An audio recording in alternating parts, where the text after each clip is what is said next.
O vídeo que você está assistindo é um dos vários materiais disponibilizados gratuitamente pelo projeto Espiritizar e que são patrimônio do movimento espírita e da humanidade. Na descrição do vídeo, você encontra a indicação de outros materiais relacionados a este assunto. Você pode aprofundar seus estudos e colaborar com a manutenção deste projeto iluminativo, adquirindo os livros, DVDs e MP3 do projeto Espiritizar em www.livrariaespiritizar.com.br. Encontre mais materiais como este e fique por dentro da agenda de palestras e seminários transmitidos ao vivo em www.espiritizar.org.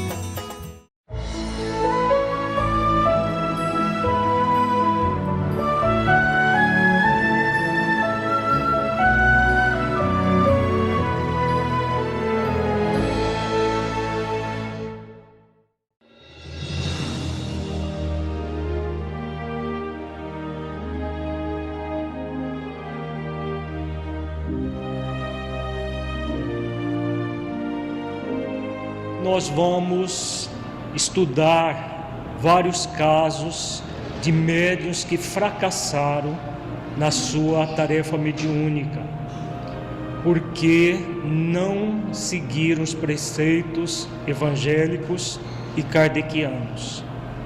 Como nós estudamos no curso A Prática da Mediunidade com Jesus, para que nós possamos utilizar da mediunidade de uma forma equilibrada, a condição é estarmos envolvidos com o Evangelho de Jesus e com a obra kardeciana.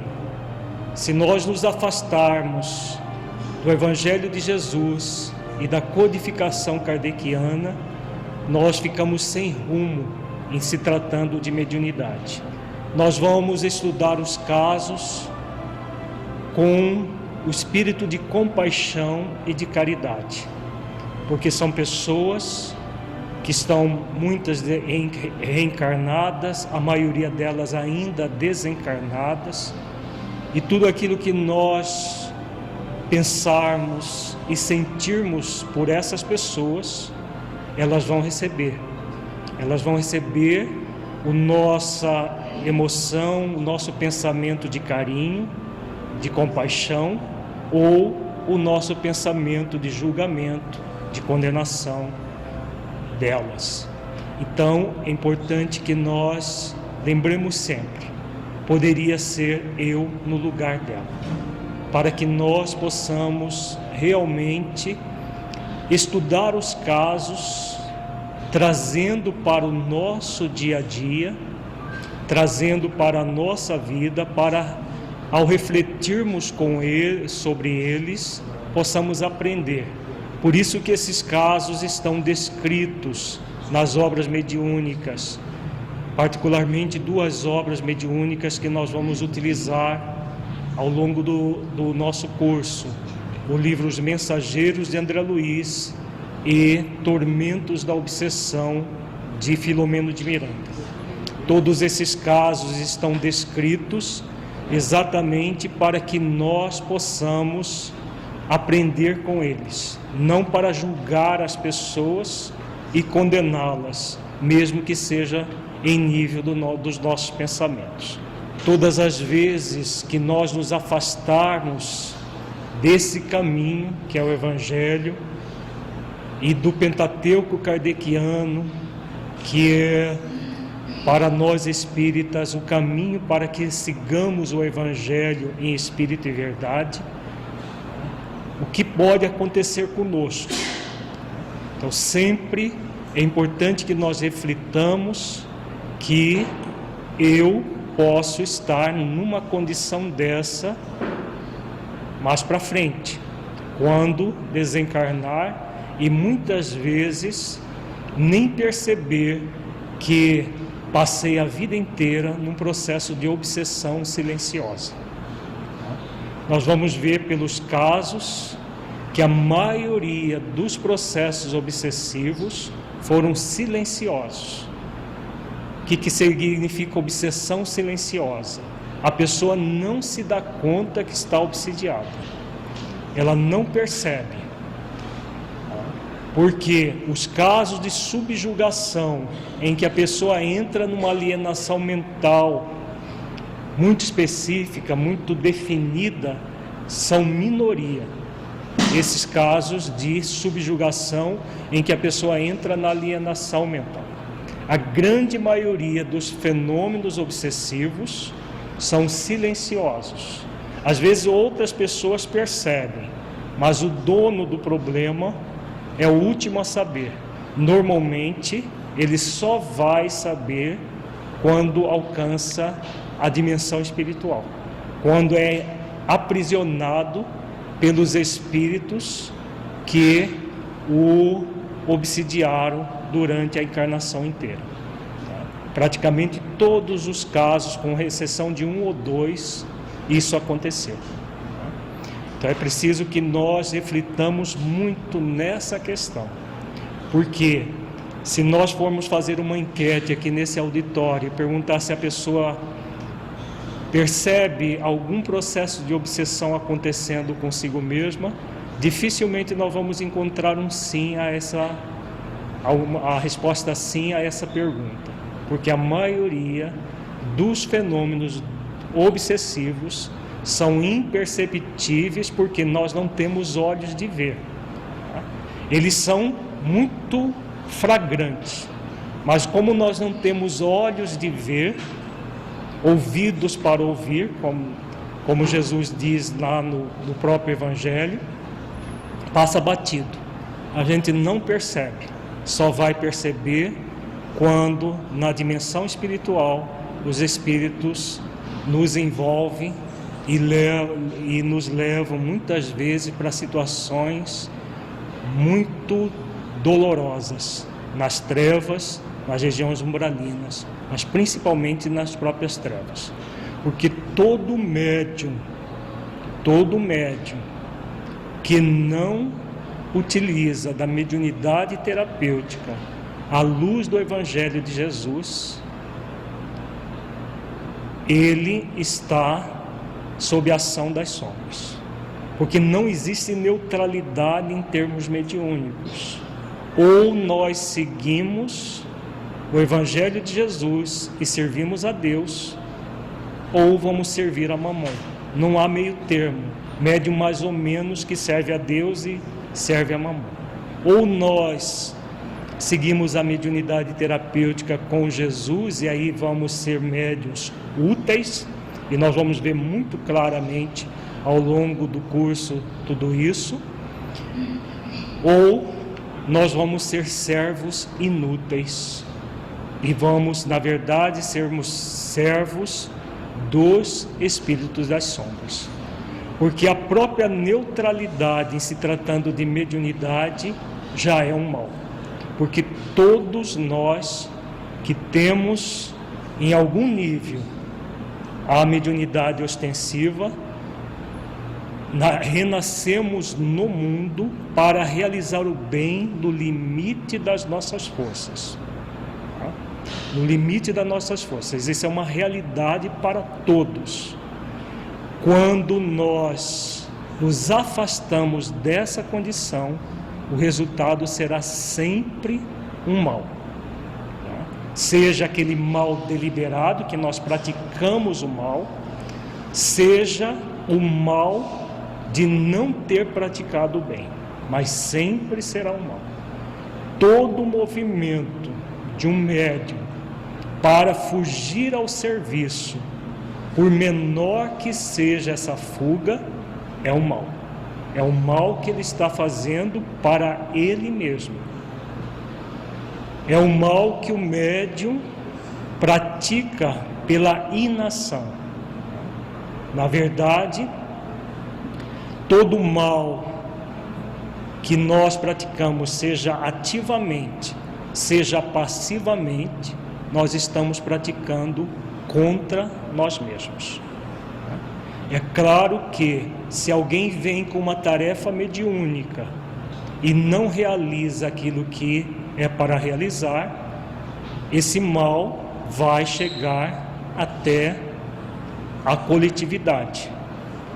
Mas o grande mal acontece para o próprio médium, que é o fenômeno obsessivo, que é o fenômeno de ele muitas vezes acreditar que está ludibriando as leis divinas, mas está, na verdade, incorrendo em graves débitos perante a sua própria consciência.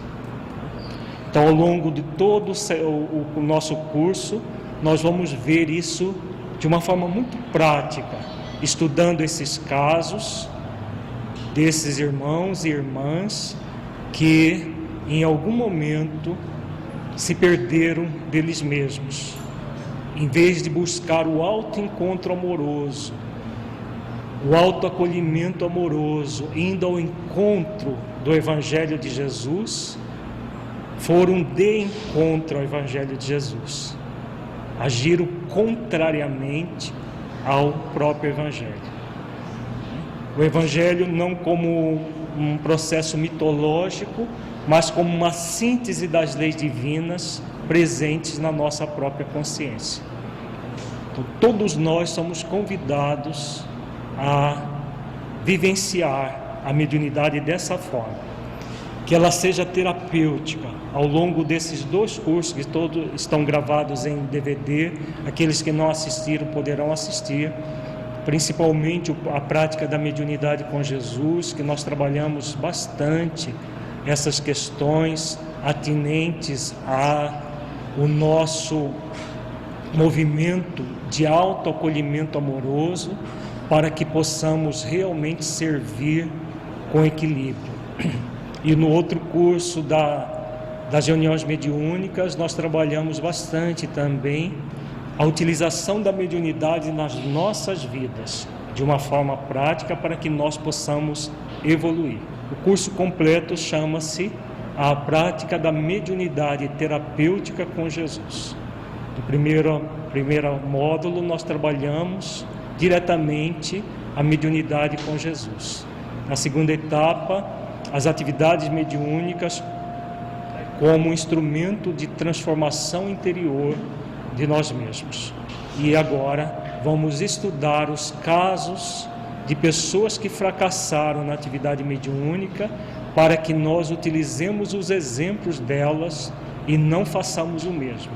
Que nós tomemos realmente da charrua, sem olhar para trás, e sigamos Jesus efetivamente.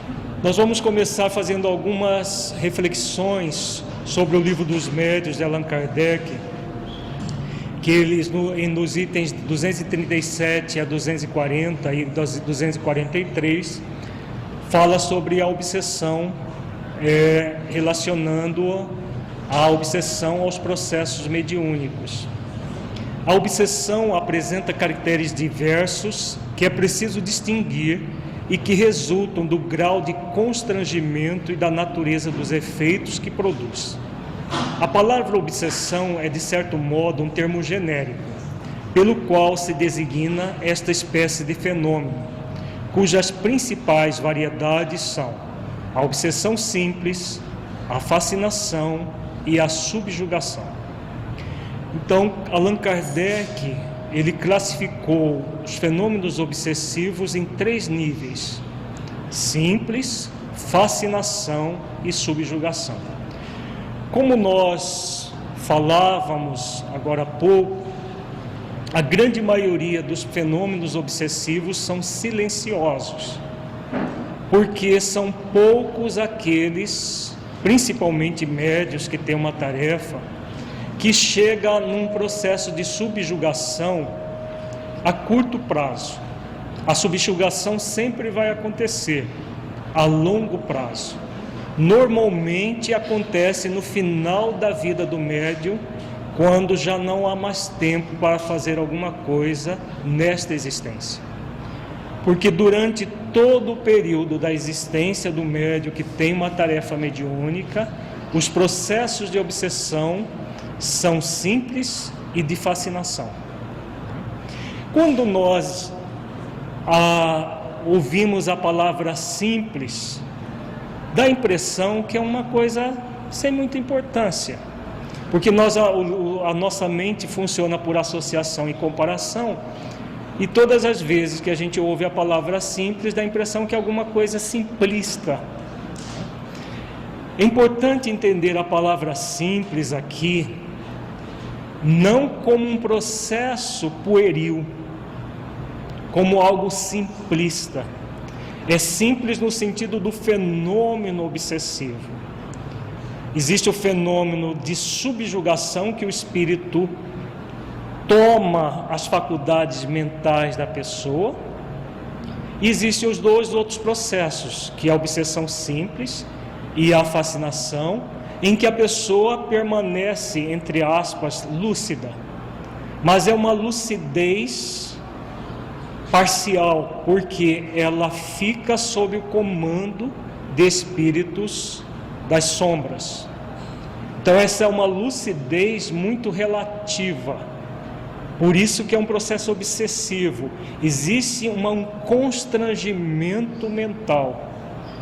Então é importante a gente refletir sempre. Uma obsessão simples não é um caso simples de obsessão, tá? Deve ficar muito claro. Nós vamos ver nos casos, a maioria deles foram de obsessão simples e fascinação. A maioria. As pessoas não se davam conta que estavam obsediadas, mas estavam. Então é um processo, do ponto de vista espiritual, é muito complexo. A pessoa passa a vida inteira num processo de obsessão simples e não realiza aquilo que deveria, ou realiza parcialmente aquilo que deveria. E dentro de uma questão profunda, se nós realizarmos parcialmente, nós não estamos fazendo bem no limite das nossas forças. Se nós deixamos de realizar, nós podemos não fazer o mal deliberado, mas o fato de nós não estarmos fazendo bem é um grande mal. Então, esses processos de obsessão simples e de fascinação, do ponto de vista espiritual, isso diz André Luiz no livro Estude e Viva, ele faz mais um estrago do que as obsessões espetaculares, que são as subjugações. Na mensagem Influenciação Espiritual Sutil, que nós vamos no ano que vem fazer um seminário sobre esse tipo de obsessão, porque ele é tão silencioso que as pessoas não se dão conta, e nós vamos fazer um seminário inteiro para mostrar as evidências que André Luiz coloca. Nós vamos pegar a mensagem, nós vamos transformar aquela mensagem num seminário, a mensagem Influenciação Espiritual Sutil do livro Estude e Viva, analisando todos os aspectos psicológicos que geram essa obsessão, que, segundo André Luiz, geram problemas muito mais graves do que as obsessões espetaculares, que são as subjugações. Porque quando a pessoa entra num processo de subjugação, ela se aliena e ela se assusta, e as pessoas à sua volta se assustam também e vão buscar fazer todo um trabalho de auxiliar, da pessoa buscar ajuda e ela e as outras a auxiliarem a sair daquilo. Já a obsessão simples e a fascinação, como a pessoa não se percebe com problema, passa às vezes a vida inteira nessa situação. Dá-se a obsessão simples quando um espírito malfazejo se impõe a um médium, se miscui a seu mau grado nas comunicações que ele recebe, o impede de se comunicar com outros espíritos e se apresenta em lugar dos que são evocados. É importante que nós focalizemos. Kardec está falando da realidade dele no século XIX, em que havia as evocações, e aí o espírito obsessor aparecia no lugar dos que eram evocados. No século XXI, no século XX e XXI, o que acontece? As evocações já não são praticadas, porque é um processo muito delicado. Na época de Kardec era comum porque Kardec teve toda uma gama de médiuns missionários que vieram auxiliá-los, a pleiade de espíritos superiores que estavam o tempo todo assistindo para evitar graves problemas. Mesmo assim, havia interferências mistificadoras. Na Revista Espírita, Allan Kardec fala de um espírito que se comunicou usando o nome de São Luís, e que no primeiro momento acreditaram que era, e depois perceberam o embuste. E ele faz todo um raciocínio das dificuldades atinentes aos processos de evocação. Hoje em dia, os espíritos cada vez mais é claro que eles se adaptam à realidade do tempo presente. A nossa realidade hoje é que os espíritos, eles são muito mais sutis do que eles se miscuir na comunicação e ficar fazendo de uma forma muito declarada que ele seja percebido. Na maioria das vezes, os processos de interferência são sutis, a pessoa nem se dá conta deles. Por isso a mensagem Influenciações Espirituais Sutis, que recomendamos que todos os médiuns presentes estudem essa mensagem.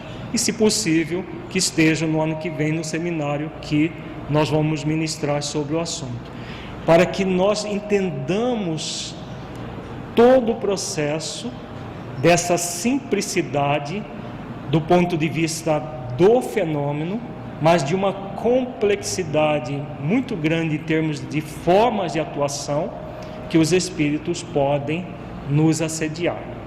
Ninguém está obsidiado pelo simples fato de ser enganado por um espírito mentiroso. O melhor médium se acha exposto a isso, sobretudo no começo, quando ainda lhe falta a experiência necessária. Do mesmo modo que entre nós, homens, os mais honestos podem ser enganados por velhacos. Pode-se, pois, ser enganado sem estar obsidiado. A obsessão consiste na tenacidade de um espírito do qual não consegue desembaraçar-se a pessoa sobre quem ele atua. Então, esse texto também é muito importante, refletirmos sobre ele. Influências espirituais vão sempre haver. Não é possível, num planeta de expiações e provas, em que a grande maioria ainda se compraz no mal, em que há toda uma população invisível de espíritos desencarnados dispostos ao mal. Então, a influência é o movimento de lá para cá. O espírito vem e nos assedia. Nos tornarmos obsidiados é dar guarida a esse processo. Então, o que Kardec coloca: um espírito vem e tenta enganar. Num primeiro momento ele pode até conseguir alguma coisa, mas se a pessoa estiver vigilante, estiver sempre no movimento de estudo do próprio fenômeno que acontece com ela, estudo das comunicações, da forma de atuar dos espíritos, ela vai perceber. E aí ela foi enganada, mas não entrou no processo obsessivo. Como diz Kardec, a obsessão consiste na tenacidade. O espírito não larga da pessoa. Ele pode usar 1001 estratégias para obsidiar, mas ele está lá sempre no movimento de perseguição e a pessoa dá guarida ao processo. Ela entra no movimento obsessivo e, a partir desse movimento dela, porque é importante refletir o seguinte, que o processo de obsessão nunca é unilateral.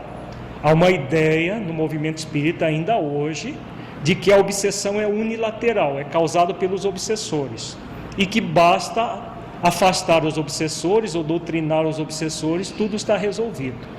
Parte do movimento espírita acredita nessa mentira, nessa falácia. processo de obsessão, na verdade, ele começa com as matrizes do espírito encarnado. Nós vamos ver muito claro nos casos de obsessão que nós trabalhamos. Começa em nós. Os espíritos, observando as nossas matrizes, vão penetrar pelas matrizes. Se nós estivermos vigilantes, acontece isso que Kardec diz aqui no texto. Há só a influência. O espírito tenta, mas quando a pessoa permanece vigilante, ela não entra na obsessão, nem na obsessão simples, quanto mais na fascinação e na subjugação, que são mais profundas. Ela está sempre no movimento de resistência ao fenômeno da obsessão. Agora, se ela não vigia as matrizes que traz em si mesma, aí ela escancara as portas do seu psiquismo, da sua mente, ao processo obsessivo. E aí o espírito, nessa tenacidade, ele vai ganhando campo. E ele sabe muito bem, na hora que eles atacam, na hora que eles recuam, para que a pessoa, ao longo da sua vida, não perceba o processo de obsessão instalado. E ela vai fazendo praticando muitas ações, achando que ela está praticando pela livre, espontânea vontade, e na verdade ela está sendo conduzida como se fosse um marionete dos espíritos, ou um fantoche dos espíritos. Nós vamos ver os casos que demonstram isso. A pessoa se achava senhora de si, com toda a lucidez possível, inclusive se vangloriava da própria lucidez, né? E de lucidez não estava tendo nada. Na verdade, elas estavam completamente obsidiadas. Só que obsessão simples, tá? A obsessão simples em que ela passou a vida toda no processo de obsessão, tá? Então é importante refletir novamente. A obsessão simples não é um simples caso de obsessão. Nós vamos ver pelos detalhes dos casos estudados. Não é um simples caso de obsessão. A vida inteira a pessoa pode passar obsidiada. A vida inteira. Sem se dar conta. Simplesmente realizando uma ação após outra, sem perceber o que está acontecendo com ela. Só vai perceber na dimensão espiritual. Um dos casos que nós vamos estudar é o caso do Leôncio, uma pessoa cultíssima, chegou a escrever vários livros que estão aí nas nossas livrarias até hoje, e que passou por um processo de obsessão simples a vida inteira. Depois, num processo de fascinação, terminou numa subjugação, mas já no finalzinho da vida dele, da existência dele no corpo, e foi para a dimensão espiritual, em que ele ficou atolado na lama durante 20 anos consecutivos. Então, sendo chicoteado por espíritos que zombavam dele, porque ele tinha um discurso muito bonito, mas que a prática evangélica era muito distante. A obsessão simples é uma técnica, exatamente. Então, é uma técnica de obsidiar que não aliena o obsidiado. Ele não aliena o obsidiado, mantém o obsidiado sem perceber que ele está num processo de obsessão. É a técnica mais eficaz. É a mais eficaz, porque a pessoa passa a vida toda achando que ela está linda e fagueira, muito senhora de si, está num processo de obsessão. A vida toda. E por isso ele não é um simples processo de obsessão, porque a grande maioria das pessoas está envolvida nesse nível de obsessão e gera todo um comprometimento nas tarefas do bem que a pessoa tem a realizar. Todo movimento de amortecimento do bem em nós mesmos, podemos ter certeza, é causado por processo de obsessão. Existe a tendência nossa, né? Tem a PRE, né? Lembra da PRE do curso do último seminário? A preguiça.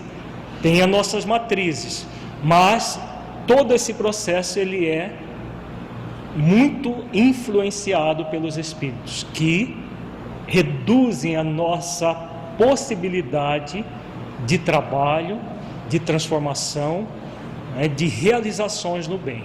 E como todas as vezes que nós amortecemos em nós as realizações do bem, é um grande mal que nós estamos fazendo.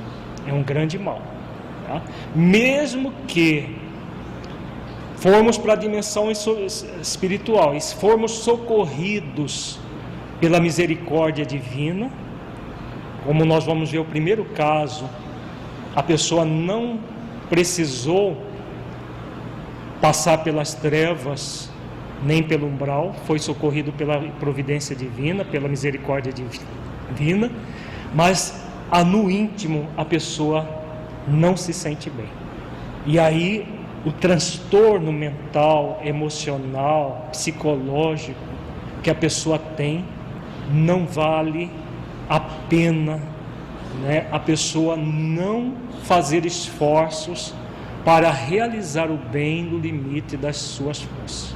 Não vale a pena, porque o sofrimento, mesmo com auxílio da misericórdia divina, porque existe a lei de misericórdia que atenua, mas não impede de nós nos encontrarmos com nós mesmos, não impede, porque uma lei não anula a outra.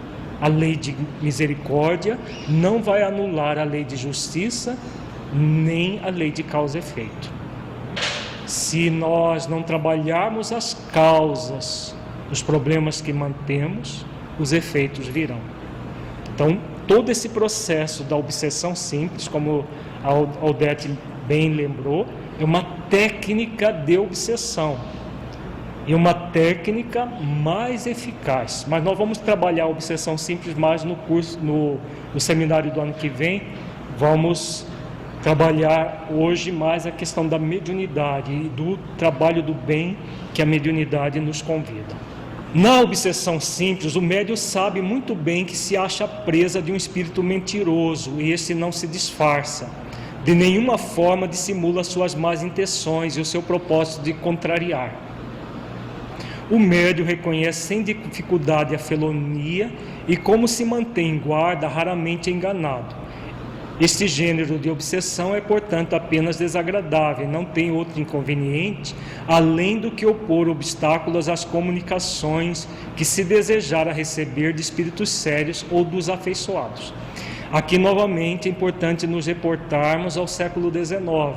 Kardec está falando aqui das psicografias. Então, era evocado, por exemplo, um espírito São Luís. Aí vinha um espírito pseudo-sábio e usava o nome de São Luís e dava uma comunicação.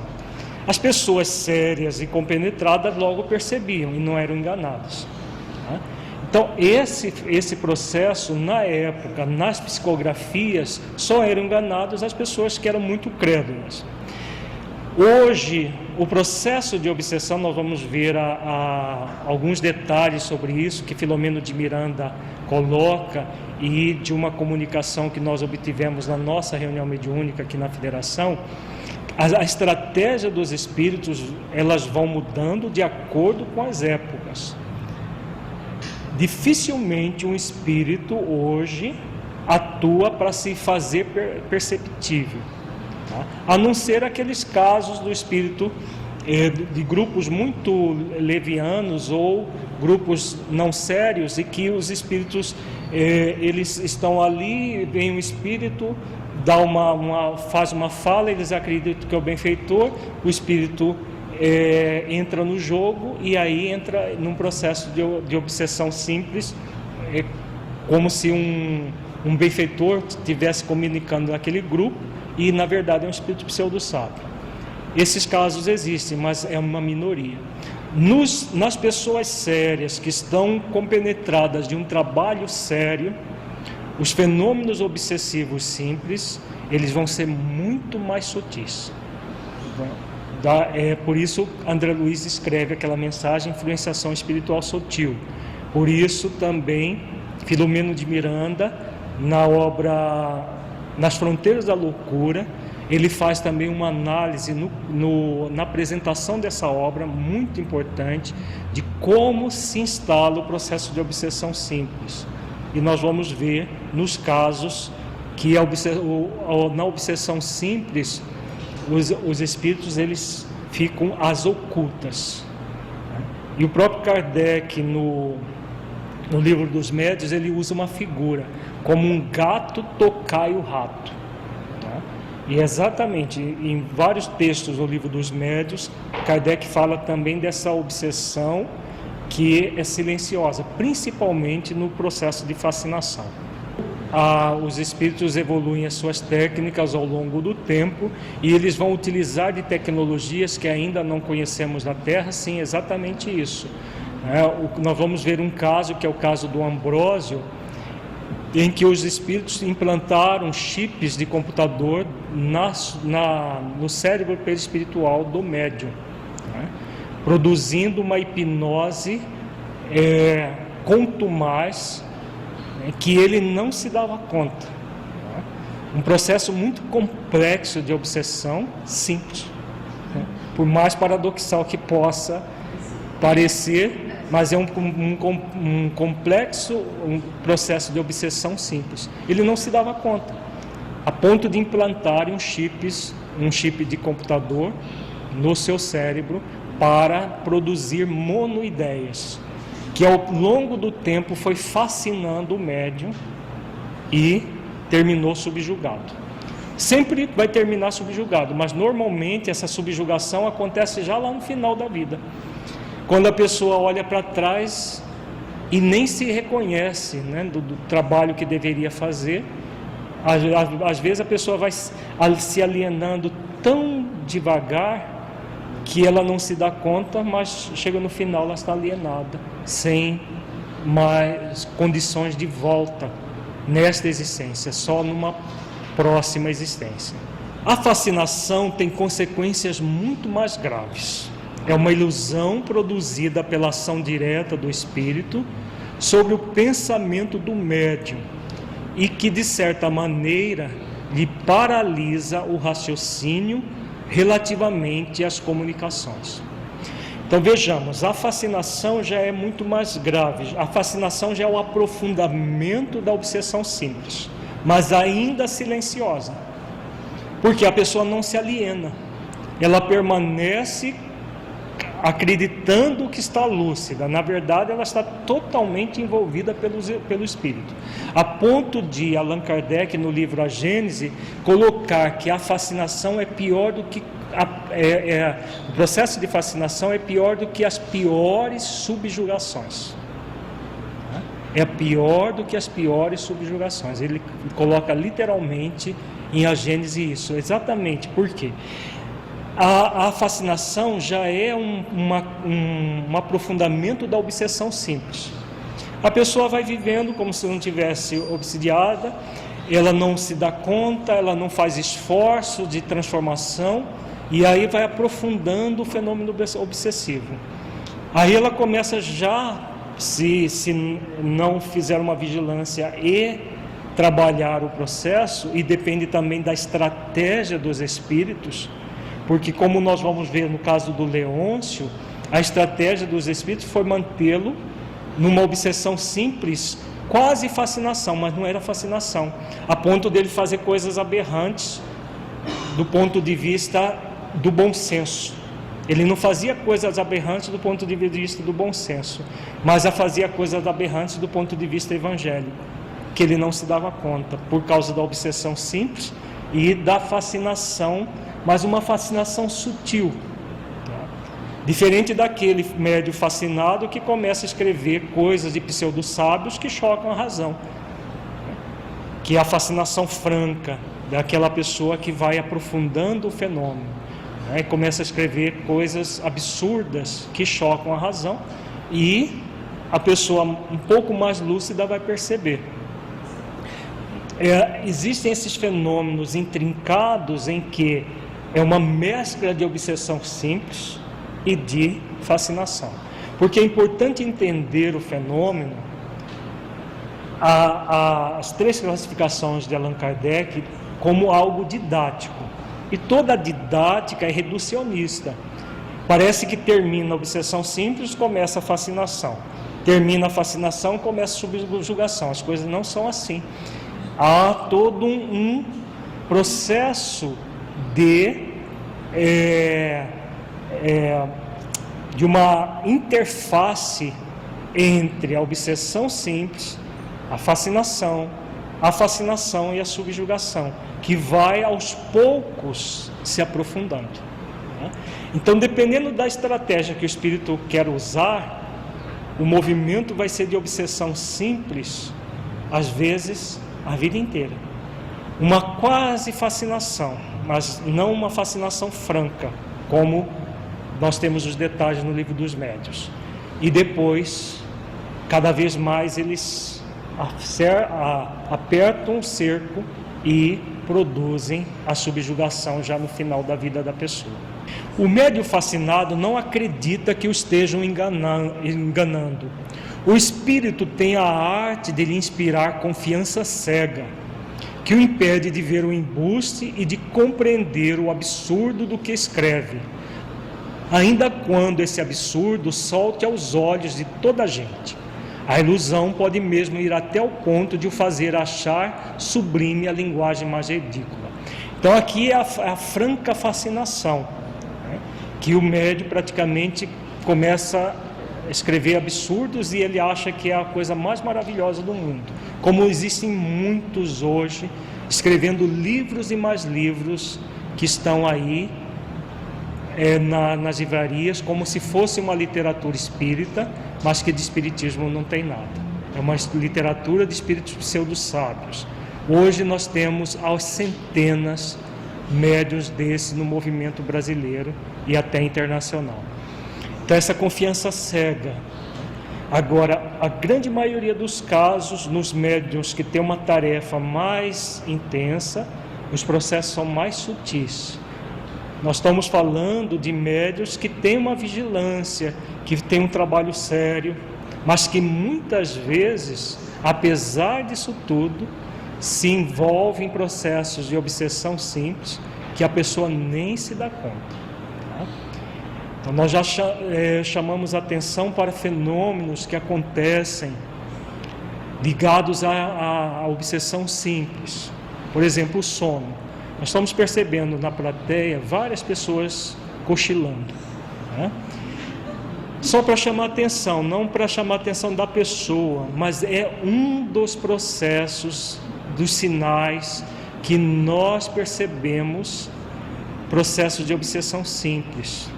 Salvo se a pessoa ficou a noite em claro, não dormiu, salvo se ela está com algum problema orgânico, algum problema de saúde.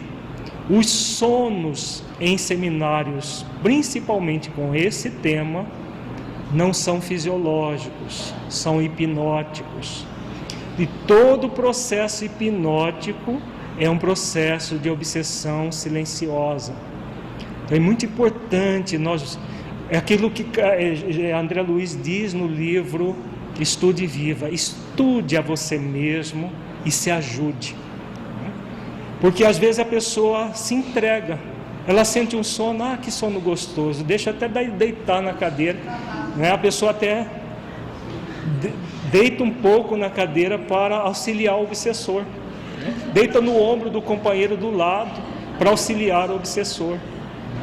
É a hora da gente ficar mais esperto, levanta, vai ali no banheiro, lá, passa água no rosto, porque esses fenômenos são obsessivos, não tenhamos dúvida disso, salvo os processos orgânicos, que a pessoa ficou a noite em claro, aí tudo bem, pode ser um sono fisiológico, mas mesmo assim faça um esforço. Fora erro acreditar que a esse gênero de obsessão só estão sujeitas pessoas simples, ignorantes e baldas de senso. Dela não se acham isentos nem os homens de mais espírito, os mais instruídos e os mais inteligentes sobre outros aspectos. O que prova que tal aberração é efeito de uma causa estranha, cuja influência eles sofrem. Então, o processo de fascinação, inclusive estudando os casos, quanto mais intelectualizada é a pessoa, mais fácil ela entra em fascinação. Tá? As pessoas mais simples, as pessoas que são simples do ponto de vista intelectual do termo, estão mais afeitas à oração, ao próprio evangelho, do que pessoas com um nível intelectual muito grande, mas que se afastam do evangelho como se fosse algo pueril. Nós vamos ver um dos casos mostra muito bem isso, a pessoa extremamente intelectualizada, que chegava a zombar do evangelho, estava num franco processo de obsessão.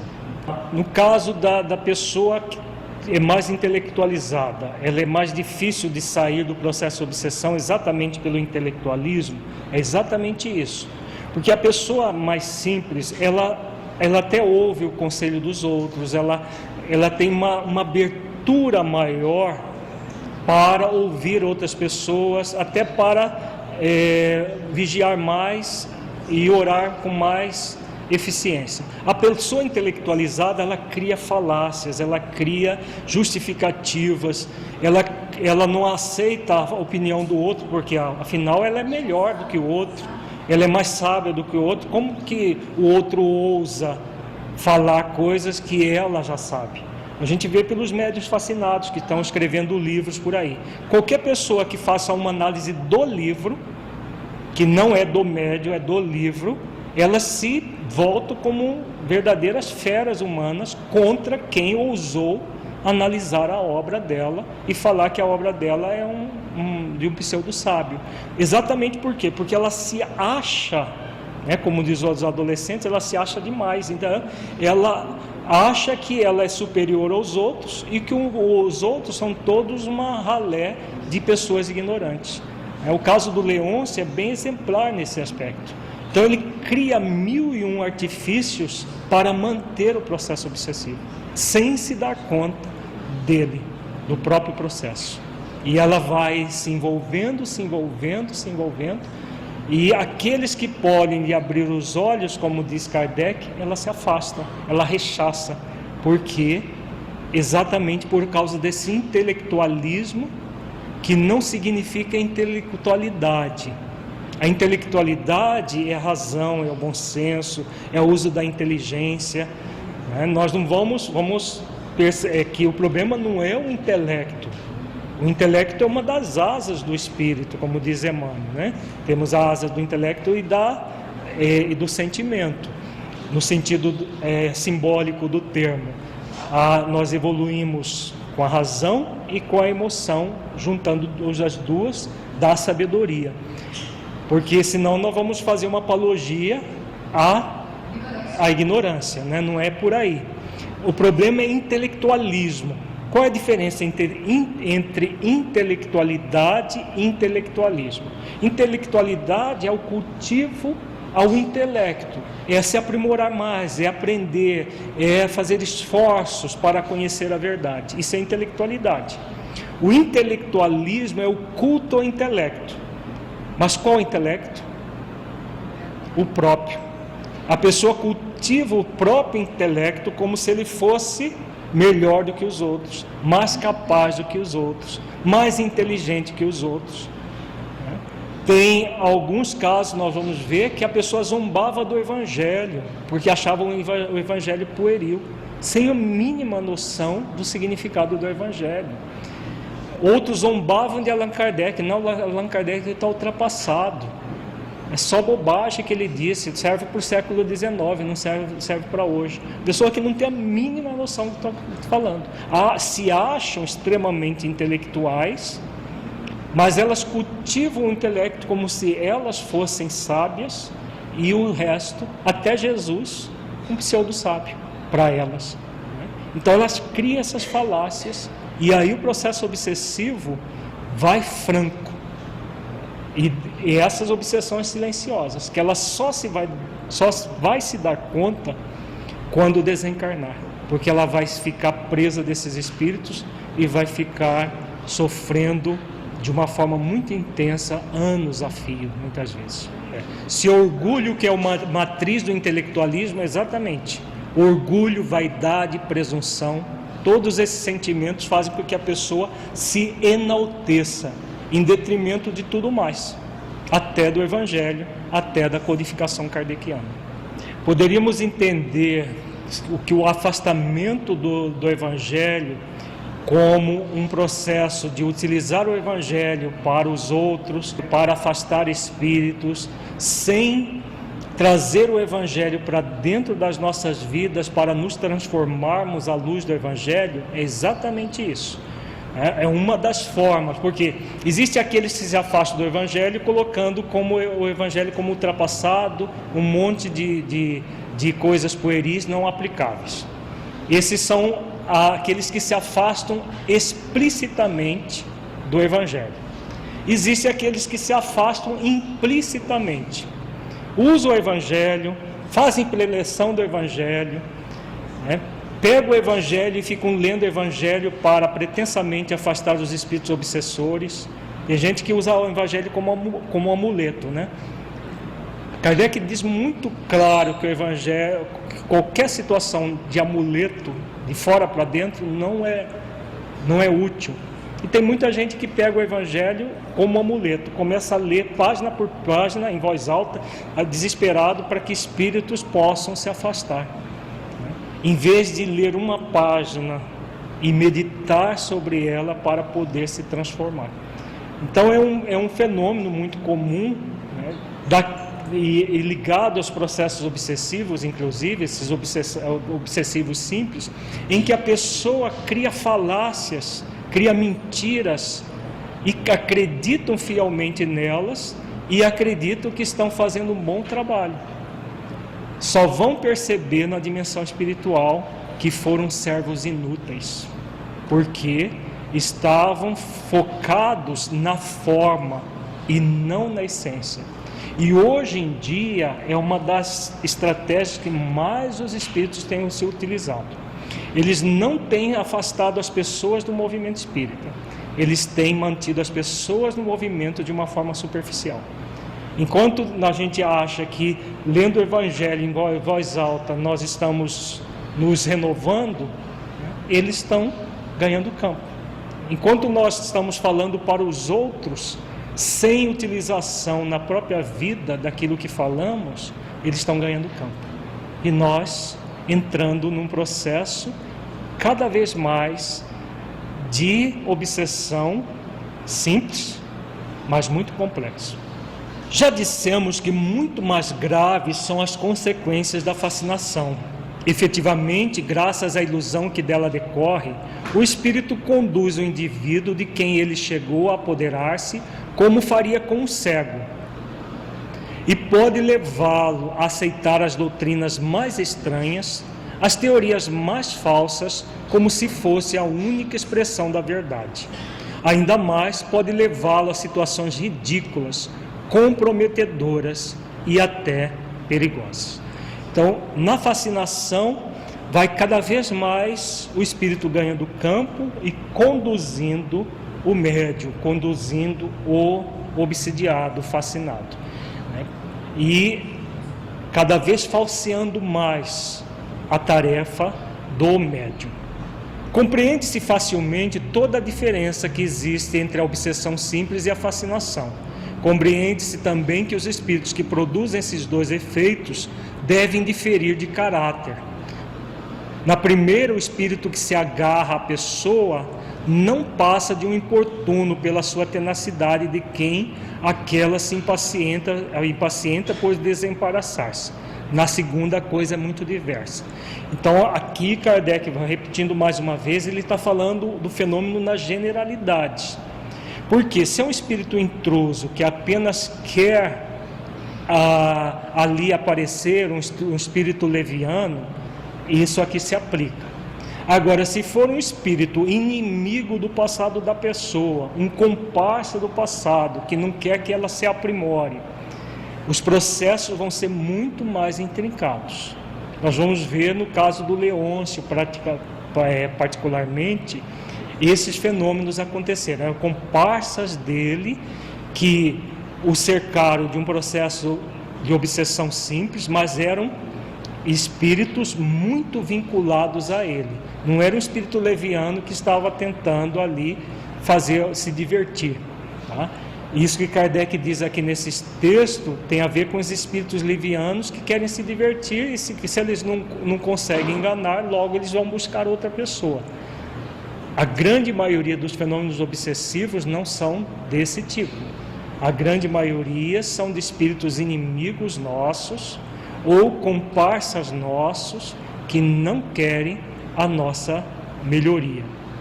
Por isso, os processos são muito mais intrincados e complexos, apesar de que a técnica é de obsessão simples ou é de fascinação.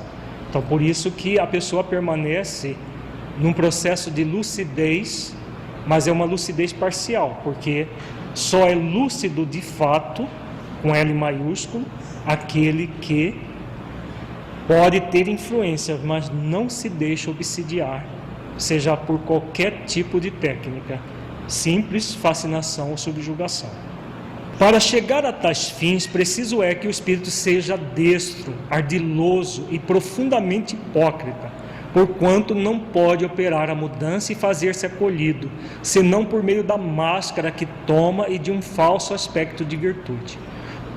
Os grandes termos, caridade, humildade, amor de Deus, lhe servem como que de carta de crédito, porém, através de tudo isso, deixa passar sinais de inferioridade que só o fascinado é incapaz de perceber.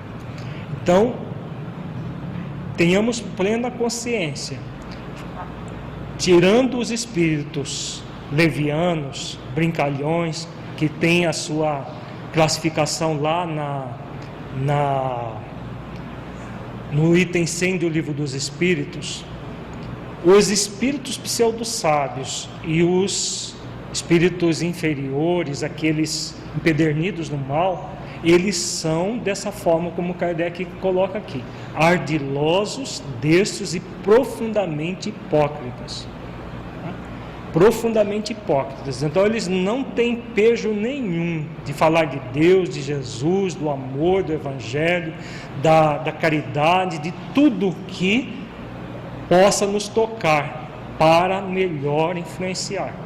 Usam até a manipulação de fluidos para dar a impressão de que são espíritos superiores. Mas por quê? Existe o enganador e existe aquele que se deixa enganar.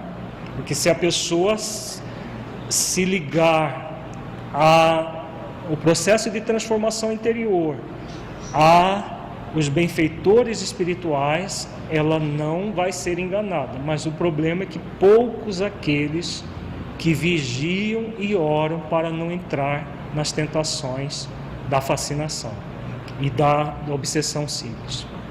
Por isso mesmo que o fascinador mais teme são as pessoas que veem claro. Daí o consistir a sua tática quase sempre em inspirar ao seu intérprete o afastamento de quem quer que ele possa abrir os olhos. Por esse meio, evitando toda contradição, fica certo de ter razão sempre.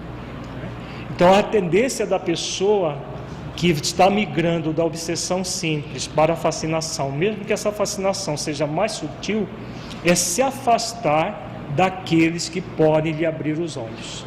Então qualquer pessoa que venha e fale para ela algo que choque o seu intelectualismo, a sua pretensa capacidade, ela se afasta. E os espíritos vão inspirá-las a fazer isso, para que ela se afaste de tudo que possa abrir-lhe os olhos. Então, por exemplo, um seminário como esse, não preciso não, isso é só gente que não tem conhecimento das coisas que precisa disso. E aí, claro, se ela não está sempre em reflexão sobre a mediunidade, sobre ela mesma, sobre tudo aquilo que acontece, é o que os espíritos querem. E aí entra também a questão, a pessoa às vezes faz um esforço de vir e chega aqui e se deixa hipnotizar, também é um grande problema, porque ela está fazendo com que possibilidades de despertamento seja adiado. A subjugação é uma constrição que paralisa a vontade daquele que a sofre e o faz agir a seu mau grado. Numa palavra, o paciente fica sob um verdadeiro jugo. Então dá para entender por que os espíritos não usam essa técnica com a maioria dos médiuns. Porque se ele constrange, paralisar a vontade, a pessoa leva um susto e aí entra num processo de vigilância e sai do processo. Como acontece com muita gente que nem é médium, mas que acaba entrando nesse processo de subjugação como uma mediunidade torturada. Então, no médium tarefeiro, porque tudo que nós estamos falando aqui nesse seminário, nesse curso, é para o médium tarefeiro, aquele que já despertou para uma tarefa à luz do Evangelho de Jesus. Não é para o médium torturado, que nem sabe que existe a mediunidade, não é das pessoas que estão falando, porque todo subjugado que chega nesse nível de subjugação é um médium, só que um médium que ainda é inconsciente da tarefa mediúnica.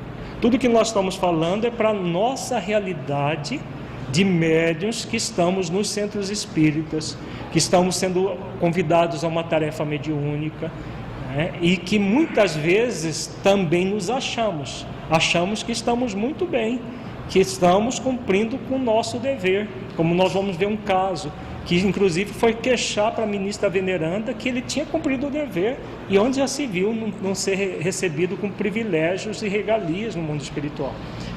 Muitos de nós acreditamos em situações assim, que estamos muito bem, e nem sempre. Então, por isso que esse tipo de técnica só é utilizado pelos espíritos ao final da existência. Porque aí já não tem mais jeito, aí eles vêm e já preparam a pessoa para a desencarnada estar sob o jugo dele. E a questão da culpa do médium que não foi trabalhado ao longo do tempo, que é a ponto de chegar na subjugação, exatamente isso. Por quê?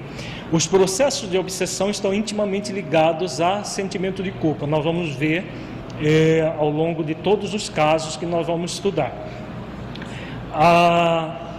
Quando a culpa é trabalhada, a pessoa dissolve, ressignifica, ela fecha uma matriz.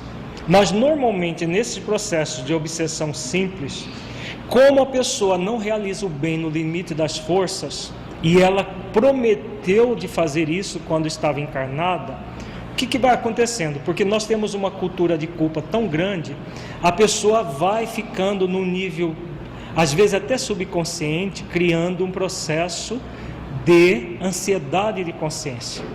E vai aprofundando gradualmente, mesmo aquelas pessoas que já têm conhecimento que a culpa não é benéfica, mas ela vai criando um processo ansioso de consciência cada vez maior, que às vezes fica muito bem abafado, às vezes até elaborado do ponto de vista psicológico, mas vai minando as forças dela. Aí, o que vai acontecendo? Os plugs mentais vão se ampliando até que já no final da existência a subjugação acontece.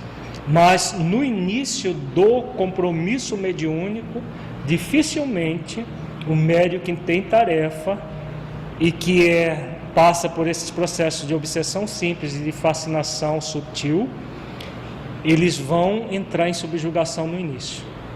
O processo é gradativo, os espíritos sabem muito bem esperar. Porque para eles 20, 30 anos não representa nada. Às vezes são espíritos que estão vinculados a nós por séculos e que nos perseguem há séculos. Então 30, 40 anos é nada. Então eles não vão vir com toda a força de uma hora para outra, tá? Porque aí eles vão, a estratégia deles são muito inteligentes e ardilosos.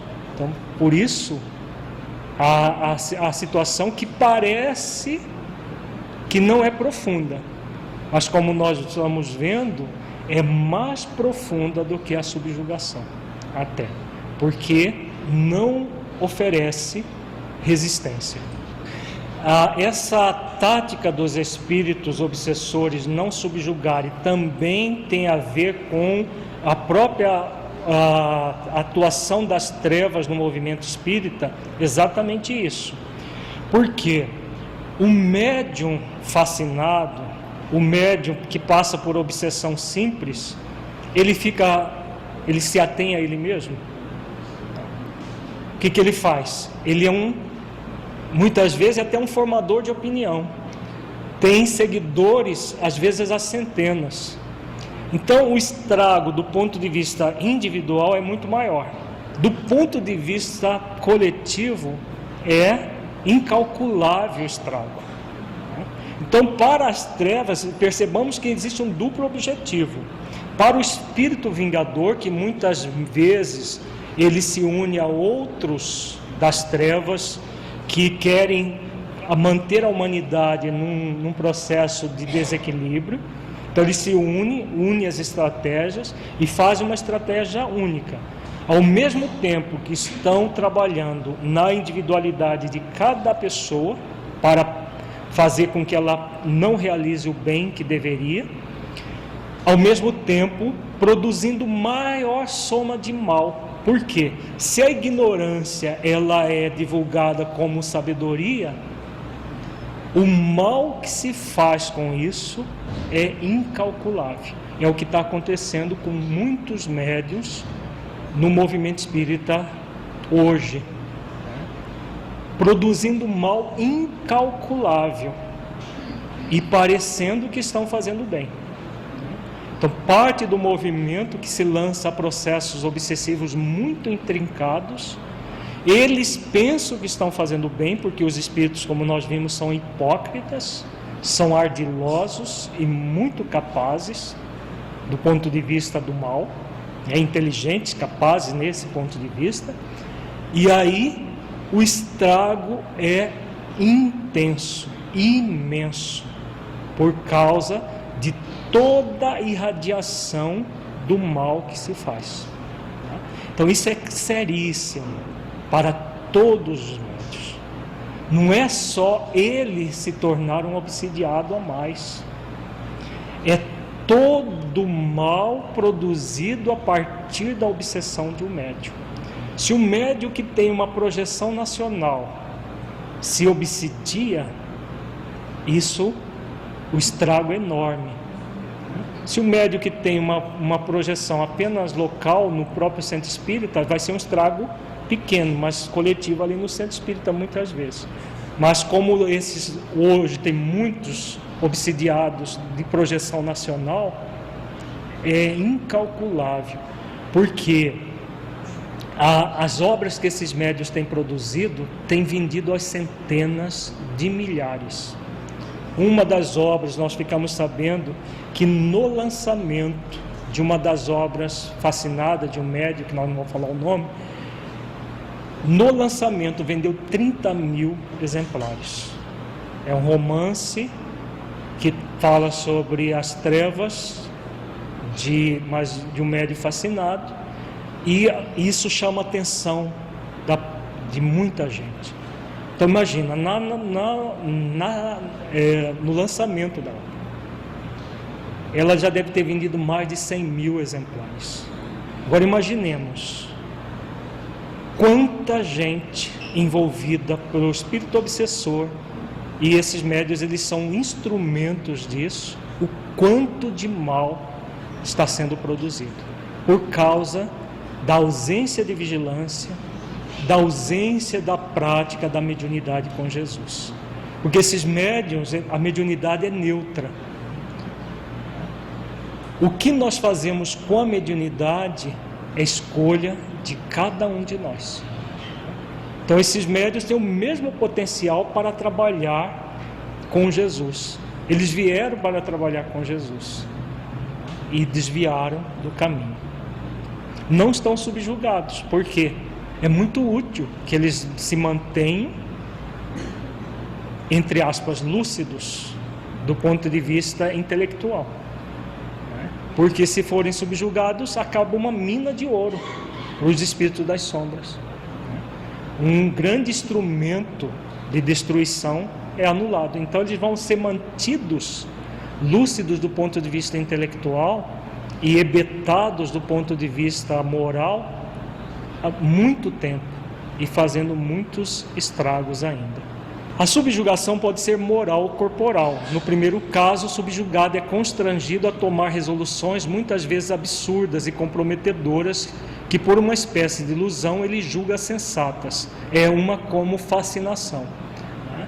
Então vejamos que aqui Kardec já coloca um conceito importante, que é essa subjugação moral. Se nós formos aprofundar um pouco mais na questão não da técnica, mas da psicologia do processo, esse fenômeno é de subjugação, só que de subjugação moral. A pessoa, ela está subjugada porque ela está sob as ordens dos espíritos das sombras, mantendo a lucidez intelectual. Deu para entender isso, gente? Ela fica subjugada. Nós não estamos falando mais da técnica, mas do resultado do processo. Elas são praticamente marionetes. Os espíritos levam elas para onde eles querem. Passam a ser baluartes das sombras na crosta terrestre. E aí fazem coisas absurdas, mas acham que é realmente superior, que é o positivo, que é a si mesmo, que eles estão mais com a razão. Uma parte do movimento espírita totalmente subjugado fala que o trabalho deles é de vanguarda e das federativas é ultrapassado. Podemos fazer isso? Podemos, mas não nos convém, porque são processos tão intrincados de obsessão, em que a pessoa permanece numa lucidez intelectual, mas totalmente condicionadas, direcionadas pela sombra, né? E gerando, como diz Kardec, situações absurdas e comprometedoras delas mesmas e da coletividade. O despertar para todas essas pessoas que são dignas de muita compaixão será muito doloroso mesmo. E tem muita gente no movimento espírita hoje.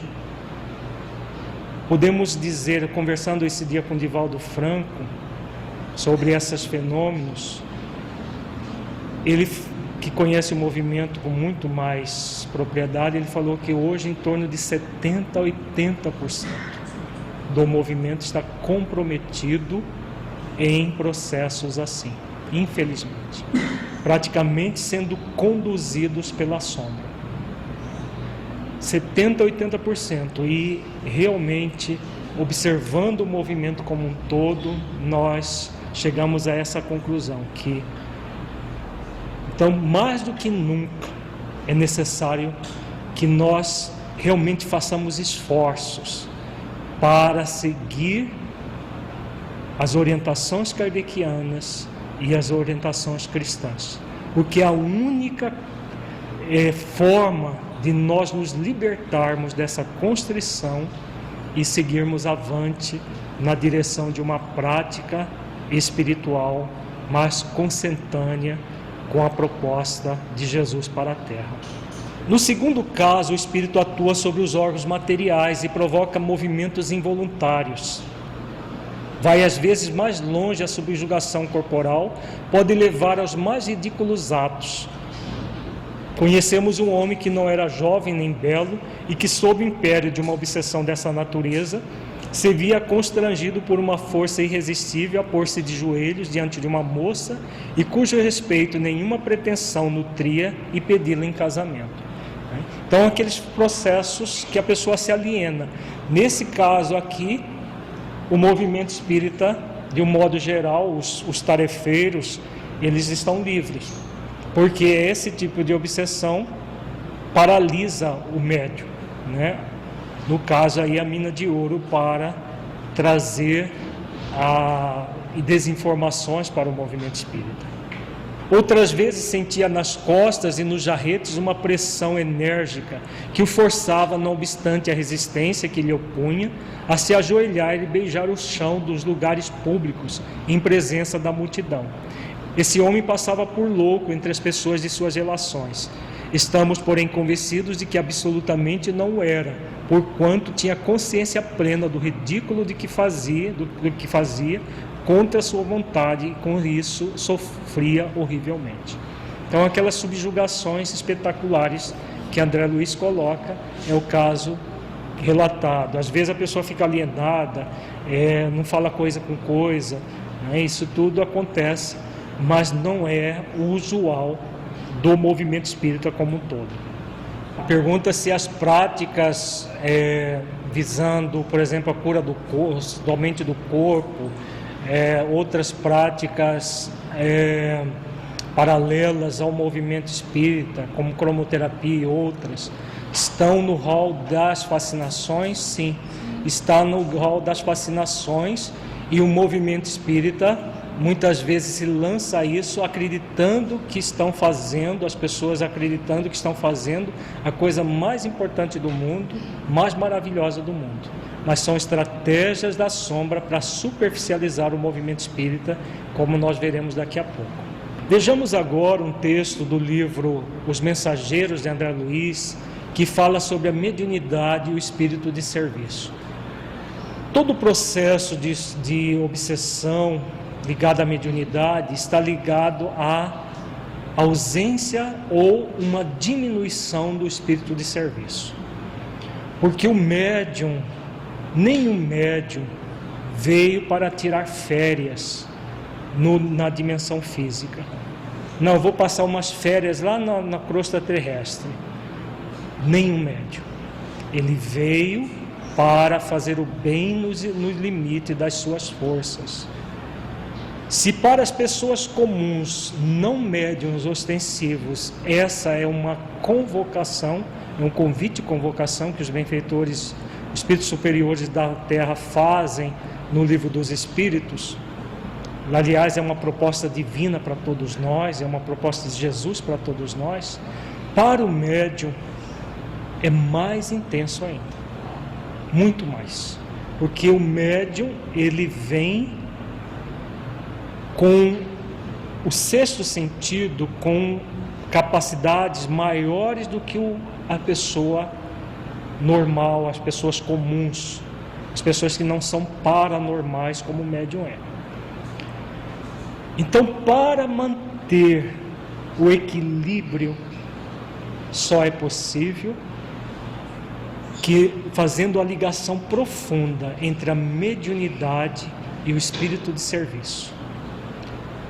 E só é possível manter o espírito de serviço quando nós nos conectamos com a proposta de Jesus, com a proposta realmente de sermos servidores do Mestre.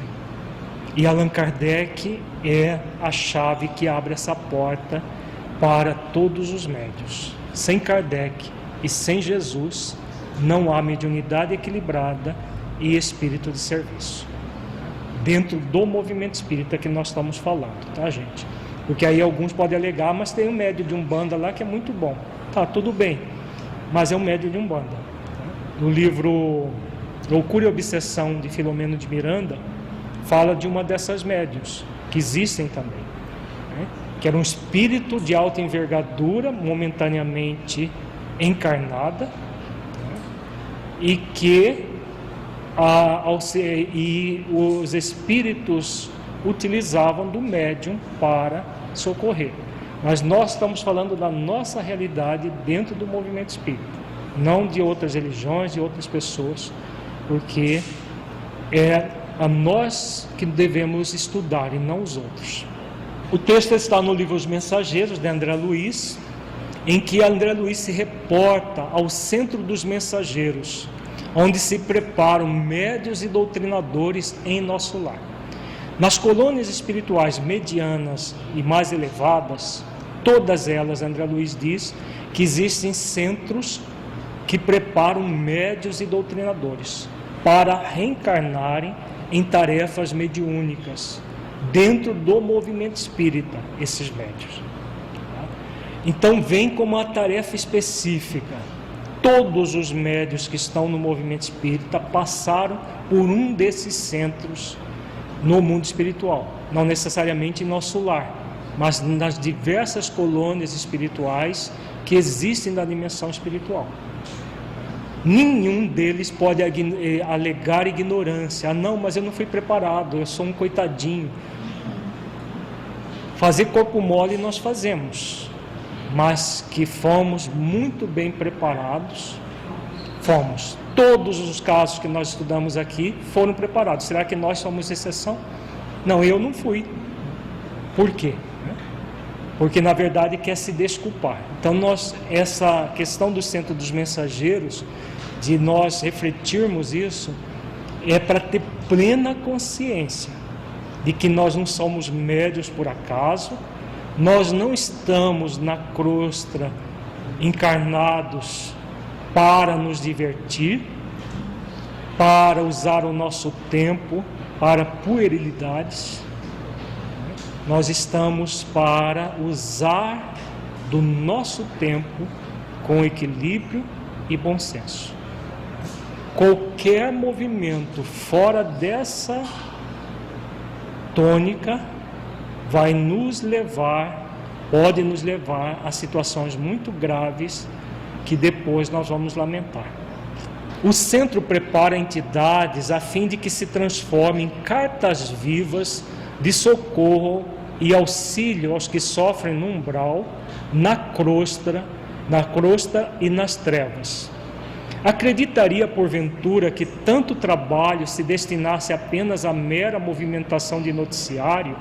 Amplie suas vistas. Aqui é uma fala de Tobias a André Luiz. Então eles preparam mensageiros não apenas para atuação como encarnados, mas também para atuação diretamente aos espíritos no umbral e nas trevas e na própria crosta terrestre. Este serviço é a cópia de quanto se vem fazendo nas mais diversas cidades espirituais dos planos superiores. Preparam-se aqui numerosos companheiros para a difusão de esperanças e consolos, instruções e avisos nos diversos setores da evolução planetária. Não me refiro tão só a emissários invisíveis. Organizamos turmas compactas de aprendizes para a reencarnação. Médios e doutrinadores saem daqui às centenas, anualmente.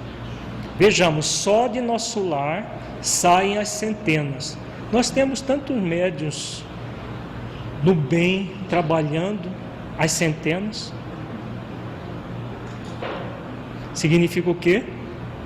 Que a maioria é preparado, cruza os braços e fica de férias. A maioria fica de férias, sem estar aqui de férias. Tarefeiros do conforto espiritual encaminham-se para os círculos carnais em quantidade considerável, habilitados pelo nosso centro de mensageiros. Que me diz? Interroguei surpreso.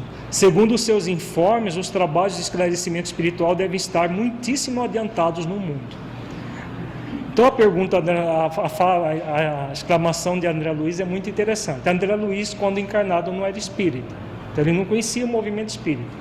Aqui ele está nos primeiros, o livro Os Mensageiros, para quem não conhece ou não se lembra, é o segundo depois de Nosso Lar. O livro Nosso Lar, ele fala do despertamento dele no umbral, do socorro que ele teve e depois das primeiras ações que ele tem na colônia Nosso Lar. No livro Os Mensageiros é uma continuidade do livro Nosso Lar, já depois de algum tempo, acho que já depois de alguns anos, acho que meses, dele trabalhar nas câmaras de retificação. A Narcisa, que era a companheira de trabalho dele, nas câmaras de retificação, sugere que ele vá ampliar o conhecimento dele e sugere que ele vá estudar no Centro dos Mensageiros, no Ministério do Esclarecimento. Aliás, no Ministério da Comunicação. Ele estava no Ministério da Regeneração, né, que é onde ficam as câmaras de retificação lá em Nosso Lar. E aí ele vai para o centro de mensageiros para travar contato com a preparação dos médios e doutrinadores para o movimento espírita. E aí ele faz essa pergunta, né? Bom, se tem centenas sendo preparados, pressupõe que as tarefas na crosta estão de vento em popa. Vejamos a resposta de Tobias.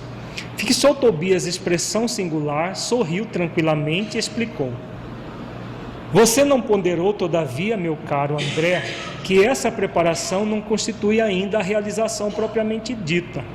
Saem milhares de mensageiros aptos para o serviço, mas são muitos raros os que triunfam. Alguns conseguem execução parcial da tarefa, outros muitos fracassam de todo. O serviço legítimo não é fantasia, é esforço sem o qual a obra não pode aparecer nem prevalecer.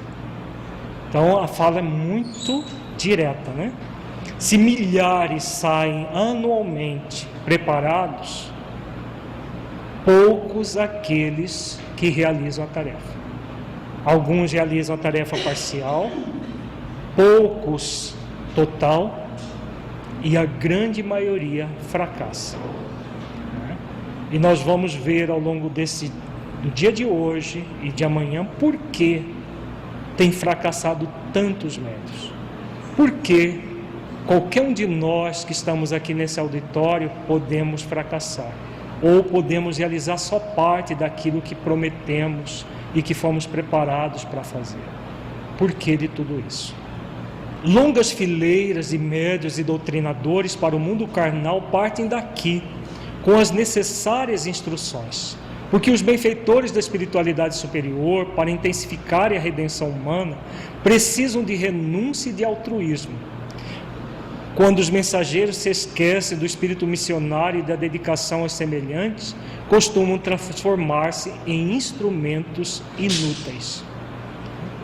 Então, para que sejamos médios com Jesus, só é possível com renúncia e altruísmo.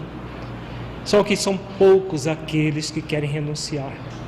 A maioria quer servir a dois senhores. A maioria quer se divertir na terra. E se tratando de mediunidade, não há espaço para se divertir com equilíbrio. Quando nós falamos de divertir, não é que nós estamos fazendo apologia daquele sacrifício que a mediunidade vai ser uma tortura para a vida da pessoa. Mas é viver o mundo. Se todos nós espíritas somos convidados a estar no mundo sem ser do mundo, o médium tem uma responsabilidade muito maior com isso. Então não cabe ao médium, por exemplo, dormir 8 ou 9 horas por dia. Não é da alçada do médium fazer isso. Não é da alçada do médium, sexta-feira à noite, desligar do mundo e só religar na segunda-feira. Agora eu estou de folga, fim de semana inteiro. Não é para o médium, não é para o espírita de um modo geral. Para o médium é mais intenso ainda. É o tempo todo o convite de estarmos ligados ao bem, focados no bem, com renúncia, abnegação, altruísmo, para nós não nos transformarmos em instrumentos inúteis. O médium que quer, no seu final de semana, tomar a cervejinha, o whisky, viver como qualquer pessoa, ele pode optar por isso? Pode. Não convém que ele opte por isso. Não dá para servir a dois senhores. Deve ficar muito claro. Ele foi muito bem preparado no mundo espiritual para essa realidade. Chega aqui e quer ficar de folga. Quer ter férias de um mês, de papo para o ar. E isso é para pessoas comuns. Não é nem para o espírita não médio, quanto mais para o espírita médio. Há médios e mediunidade, doutrinadores e doutrina, como existem a enxada e os trabalhadores. Pode a enxada ser excelente, mas se falta espírito de serviço no cultivador, o ganho da enxada será inevitavelmente a ferrugem. Assim acontece com as faculdades psíquicas e com os grandes conhecimentos. A expressão mediúnica pode ser riquíssima. Entretanto, se o dono não consegue olhar além dos interesses próprios, fracassará fatalmente na tarefa que lhe foi conferida. Então, médium jamais deve olhar primeiro os próprios interesses. É o que está lá no Livro dos Espíritos. Qual é a mais sublime da virtude? Vocês lembram a resposta? Aquela que envolve o profundo desinteresse pessoal. O médium por excelência é aquele que deve pensar primeiro na coletividade, nos benfeitores que vão utilizá-lo para servir a coletividade, por último em si mesmo.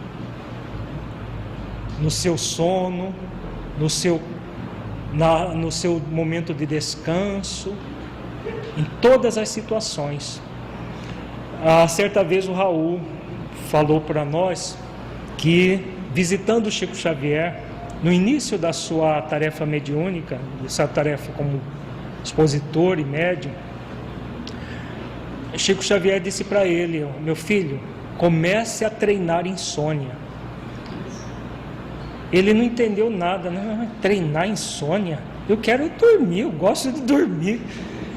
O Chico falou: é importante que o médium treine insônia, porque o Chico talvez foi o maior médium que treinou insônia, porque às vezes ele passava a noite em claro atendendo as pessoas, depois de psicografar horas a fio, ainda atendia as pessoas e saía antes dele aposentar, ele saía do centro espírita e ia direto para o trabalho. 24 horas, às vezes fazia 48 horas e tal. Outras vezes ele saía de madrugada para dormir 2, 3 horas. Divaldo já nos falou várias vezes que ele dorme 4 horas por dia, quando dá para dormir 4 horas. A maioria das vezes, quando ele está em viagem, nem isso. Então treina insônia, treina todo esse desinteresse pessoal. Por isso que são médios que fizeram o que fizeram, Divaldo, Chico já concluiu, Divaldo está concluindo, e são poucos aqueles que se prestam a isso. Significa que eles são especiais? Eles foram preparados por mestres mais sábios do que nós? Não. Eles se fizeram especiais, como é o caso de Ivone Pereira, que nós estudamos bastante no curso da prática da mediunidade com Jesus. Não eram pessoas especiais, principalmente Ivone Pereira, como uma ex-suicida, muito endividada. Agora ela fez tudo aquilo que pôde, com profundo desinteresse pessoal, com profundo devotamento e abnegação. Nós somos convidados a fazer o mesmo, mas para isso é preciso abrir mão das 8 horas de sono, das 9 horas de sono que o público em geral faz, do fim de semana inteiro para nós, das noites de todos os dias, em vez de estar lá de frente da novela e de outras coisas inúteis, nós estamos no centro espírita, em tarefa de abnegação e devotamento, o tempo todo, quer tenhamos família construída ou não. Porque muita gente, mas eu tenho minha família para cuidar. No fundo, ele está querendo ficar de folga mesmo, no fim de semana, e aí usa a família para curtir a folga, Claro que não vai abandonar a família. Pode ter pelo menos um fim de semana de folga com a família, pode. Principalmente se tem filhos pequenos. Agora o trabalho consciencial em primeiro lugar. Se a pessoa estiver sempre ouvindo a voz da consciência, ela não vai se enganar e vai dosar as coisas. Agora não vai fazer corpo mole. Não vai acreditar que está de férias, como a maioria das pessoas, mesmo aqueles que não têm conhecimento espírita, que acham que estão de férias. É inócuo o que eles têm feito? Os que fazem, que usam, por exemplo, o fim de semana para se refestelar em cerveja e churrasco, usam as suas noites para se refestelarem em inutilidades na frente da televisão ou da internet ou de coisa parecida. É inócuo para eles. Para os que não conhecem a doutrina espírita, para quem não conhece nada disso, é inócuo. Se para eles não é inócuo, imagina para o espírita e para o espírita médio. Então, por isso que Tobias fala aqui: há médios e mediunidade. O fenômeno existe. Agora, o bom uso do fenômeno vai depender do profundo desinteresse pessoal, da renúncia, da abnegação, que poucos querem cultivar. E pergunta sobre a pessoa que acredita que no dia que tem atividade mediúnica precisa ficar repousando a tarde inteira por causa da atividade mediúnica. São pessoas que acham que médium é ser médium uma vez por semana, né? Aí ela uma vez por semana, hoje eu sou médium. Aí ela não come bife, ela não faz isso, ela dorme não sei até quantas horas, naquele dia ela vira uma pessoa diferente, porque afinal ela tem que praticar a mediunidade. Mediunidade é uma faculdade do espírito que a gente não tira folga 6 dias por semana e naquele dia a gente vai colocar a capa de médium e vamos usar a capa de médium naquele dia, uma vez por semana. Nós somos médios 24 horas por dia, 7 dias por semana, 365 dias por ano e de 4 em 4 anos 366. Isso que é o médium, o tempo todo. E o espírito de serviço, o médium está em serviço o tempo todo, se ele permitir. Agora, se ele for adepto da lei do menor esforço, ou do que a maioria quer cultivar, que é do nenhum esforço, aí ele acha que no dia da atividade mediúnica ele vai dormir a tarde toda, porque aí ele vai chegar lá muito descansado para atender os espíritos. Não quer dizer que o médium naquele dia, do dia da atividade mediúnica, não possa fazer um repouso, se puder, no final da tarde, mas não precisa ser a tarde toda. Se puder, ele só pode fazer isso médio aposentado, né? Porque quem trabalha, então não pode ser médio, só pode ser médio depois que aposentar, porque aí vai ter a tarde toda, até o dia inteiro para dormir.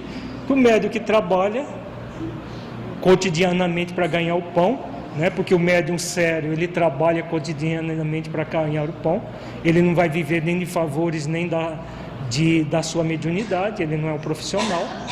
Então, né, se precisasse, se fosse uma condição imprescindível, precisaria todo mundo aposentar e depois que aposenta aí vira médium.